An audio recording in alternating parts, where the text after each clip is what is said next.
ಒಂದು ತುಂಬಾ ಆಳವಾಗಿರುವಂತ ಜಾಗ.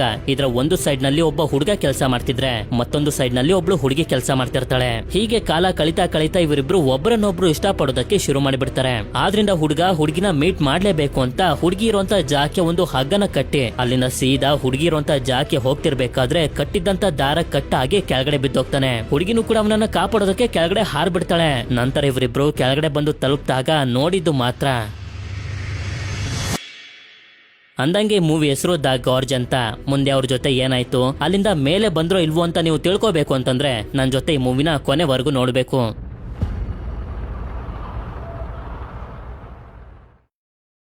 ಮೂವಿಯ ಮೊದಲ ಸೀನ್ನಲ್ಲಿ ಒಂದು ಸಣ್ಣ ಗುಹೆಯಲ್ಲಿ ಬಚ್ಚಿಟ್ಕೊಂಡು ಏನೋ ಪ್ಲಾನ್ ಅನ್ನ ಮಾಡ್ತಿರೋಂತ ಡ್ರೇಸ್ ಅನ್ನೋ ಒಬ್ಳು ಹುಡುಗಿನ ನಮ್ಗೆ ತೋರಿಸ್ತಾರೆ. ಅದೇ ಸಮಯಕ್ಕೆ ಇಲ್ಲಿಂದ ಸ್ವಲ್ಪ ದೂರದಲ್ಲಿ ಒಂದು ಪ್ಲೇನ್ ಬಂದು ಲ್ಯಾಂಡ್ ಆಗ್ತಿದ್ದಂಗೆನೆ ಇವಳು ಕೂಡ ಒಂದು ಸ್ನೈಪರ್ ಗನ್ ಅನ್ನ ರೆಡಿ ಮಾಡ್ಕೋತಾಳೆ.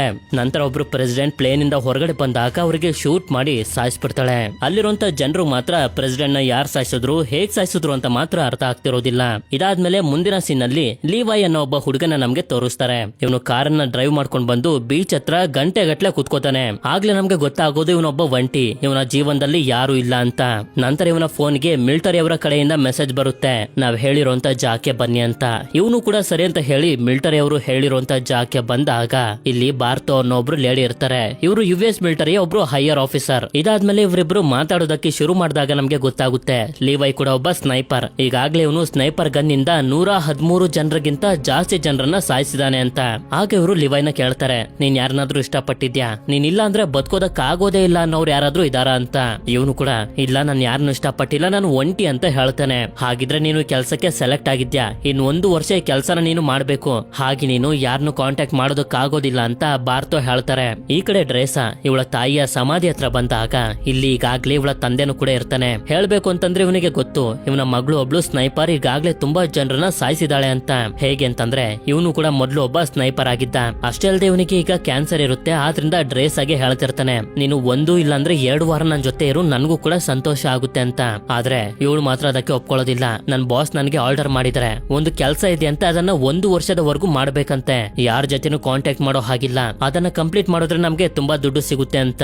ಆ ಕೆಲಸ ಯಾವ್ದು ಅಂತ ಇವಳ ತಂದೆಗೆ ಮೊದ್ಲಿಂದಾನೇ ಗೊತ್ತಿರುತ್ತೆ. ಆದ್ರೂ ಕೂಡ ಇದರಿಂದ ಇವನಿಗೆ ತುಂಬಾ ಬೇಜಾರಾಗಿ ಹೇಳ್ತಾನೆ, ಸರಿ ಆಯ್ತು, ನೀನ್ ಎಲ್ಲೇ ಇದ್ರು ಸಂತೋಷವಾಗಿರು, ಆದ್ರೆ ಆಗಾಗ ನನ್ಗೋಸ್ಕರ ಕ್ಯಾಂಡಲ್ ಅನ್ನ ಹಚ್ತಿರು. ಯಾಕೆ ಅಂತಂದ್ರೆ ನೀನು ವಾಪಸ್ ಬರೋಷ್ಟರಲ್ಲಿ ನಾನ್ ಬದುಕಿರ್ತೀನೋ ಇಲ್ವೋ ಅಂತಾನು ನನ್ಗೆ ಗೊತ್ತಿಲ್ಲ ಅಂತ. ಈ ಮಾತನ್ನ ಕೇಳಿ ಡ್ರೇಸಾಗೂ ಕೂಡ ತುಂಬಾನೇ ಬೇಜಾರಾಗುತ್ತೆ.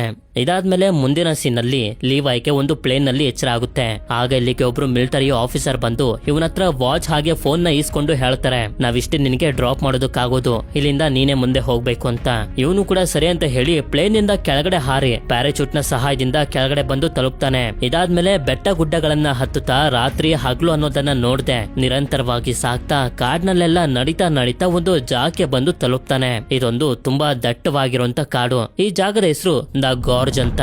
ಇಲ್ಲಿ ಮಧ್ಯದಲ್ಲಿ ಒಂದು ದೊಡ್ಡ ಹಳ್ಳ ಇರುತ್ತೆ, ಆ ಕಡೆ ಈ ಕಡೆ ಕಾಡು. ಹೀಗೆ ಇವನು ಇದನ್ನ ನೋಡ್ತಿರ್ಬೇಕಾದ್ರೆ ಆಗ ಇಲ್ಲಿಗೆ ಡ್ರೇಕ್ ಅನ್ನೋ ಒಬ್ಬ ವ್ಯಕ್ತಿ ಬಂದು ಹೇಳ್ತಾನೆ, 1 ವರ್ಷದಿಂದ ನಾನೇ ಇಲ್ಲಿ ಕೆಲಸ ಮಾಡ್ತಿರೋದು, ಈ 1 ವರ್ಷದಲ್ಲಿ ನಿನ್ನ ಬಿಟ್ಟು ಇಲ್ಲಿಗೆ ಯಾರು ಬಂದಿಲ್ಲ, ಇವತ್ತಿಗೆ ನನ್ನ ಕೆಲಸ ಮುಗಿತು, ನಾಳೆಯಿಂದ 1 ವರ್ಷ ನೀನ್ ಇಲ್ಲಿ ಕೆಲಸ ಮಾಡ್ಬೇಕು ಅಂತ ಹೇಳ್ತಾ ಮುಂದೆ ಇರುವಂತ ಬಿಲ್ಡಿಂಗ್ ಅನ್ನ ತೋರಿಸಿ ಹೇಳ್ತಾನೆ. ಈ ಬಿಲ್ಡಿಂಗ್ ನಲ್ಲಿ ಕುಡಿಯೋದಕ್ಕೆ ನೀರು ಹಾಗೆ ಎಲೆಕ್ಟ್ರಿಸಿಟಿಗೆ ಯಾವುದೇ ತರದ ಕಮ್ಮಿ ಇಲ್ಲ. ಹೇಳ್ಬೇಕು ಅಂತಂದ್ರೆ ಈ ಜಾಗದಲ್ಲಿ ಖಾಲಿ ಆಗದಿರೋಷ್ಟು ಬುಲೆಟ್ ಗಳು ಗನ್ಗಳೆಲ್ಲ ಇದಾವೆ ಅಂತ ಹೇಳ್ತಾನೆ. ಇಲ್ಲಿ ಹಳ್ಳದಿಂದ ಮುಂದೆ ಇರುವಂತ ಕಾಡ್ನಲ್ಲೂ ಒಂದು ಬಿಲ್ಡಿಂಗ್ ಇರುತ್ತೆ, ಅಲ್ಲೂ ಕೂಡ ನಂತರನೇ ಒಬ್ಬ ವ್ಯಕ್ತಿ ಇದ್ದ.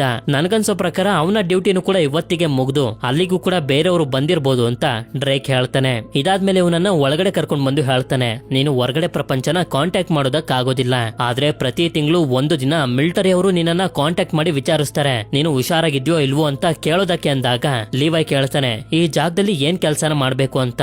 ಆಗ ಇವನು ಕೂಡ ಮುಂದೆ ಇರುವಂತ ಈ ಹಳ್ಳದ ಒಳಗಡೆ ತುಂಬಾ ವಿಚಿತ್ರವಾಗಿರುವಂತ ಹ್ಯಾಲೋ ಮ್ಯಾನ್ ಅನ್ನೋ ಕ್ರಿಯೇಚರ್ಸ್ ಗಳು ಇದಾವೆ. ಆ ಕ್ರಿಯೇಚರ್ಸ್ ಗಳು ಇಲ್ಲಿಗೆ ಹೇಗ್ ಬಂದು ಅವುಗಳು ಏನು ಅಂತಾನು ಕೂಡ ನಮ್ಗೆ ಗೊತ್ತಿಲ್ಲ. ಆ ಕ್ರಿಯೇಚರ್ ಗಳನ್ನ ಈ ಹಳ್ಳದಿಂದ ಮೇಲ್ಗಡೆ ನಮ್ಮ ಪ್ರಪಂಚಕ್ಕೆ ಬರ್ದೇ ಇರೋ ರೀತಿ ನೋಡ್ಕೊಳ್ಳದೆ ನಿನ್ನ ಕೆಲಸ ಅಂತ. ಅಷ್ಟೇ ಅಲ್ಲದೆ ಇವನು ಮತ್ತೊಂದು ವಿಷಯನೂ ಕೂಡ ಹೇಳ್ತಾನೆ, ಮಿಲಿಟರಿ ಅವರು ಈ ಜಾಗನ ತುಂಬಾ ಸೀಕ್ರೆಟ್ ಆಗಿ ಇಡೋದಕ್ಕೆ ನೋಡ್ತಿದ್ದಾರೆ, ಮಾಮೂಲಿ ಪ್ರಪಂಚಕ್ಕೆ ಈ ಜಾಗದ ಬಗ್ಗೆ ಗೊತ್ತಾಗಬಾರ್ದು ಅಂತ ನನಗೆ ಹೇಳಿದ್ರು ಅಂತ.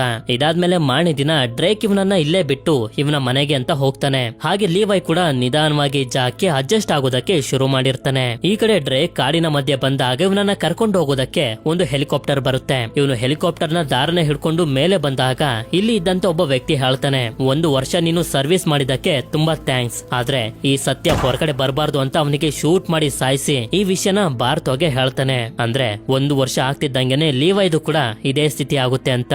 ಈ ಕಡೆ ಲಿವಾಯ್ ಇವನ ಕೆಲಸನ ಮಾಡೋದಕ್ಕೆ ಶುರು ಮಾಡಿ ಹೊರಗಡೆ ಸ್ಯಾಟಲೈಟ್ ರಿಸೀವರ್ ಅನ್ನ ಚೆಕ್ ಮಾಡ್ತಾನೆ. ಅದಾದ್ಮೇಲೆ ಮಷಿನ್ ಗನ್ ಗಳು ವರ್ಕ್ ಆಗ್ತಿದ್ಯೋ ಇಲ್ವೋ ಅಂತಾನು ಕೂಡ ಚೆಕ್ ಮಾಡಿ ಒಳಗಡೆ ಬಂದಾಗ ಮಿಲಿಟರಿ ಅವರು ರೇಡಿಯೋ ಮುಖಾಂತರ ಇವನನ್ನ ಕಾಂಟ್ಯಾಕ್ಟ್ ಮಾಡಿ ವಿಚಾರಿಸ್ತಾರೆ, ಇವನು ಹುಷಾರಾಗಿದ್ದಾನೋ ಇಲ್ವೋ ಅಂತ.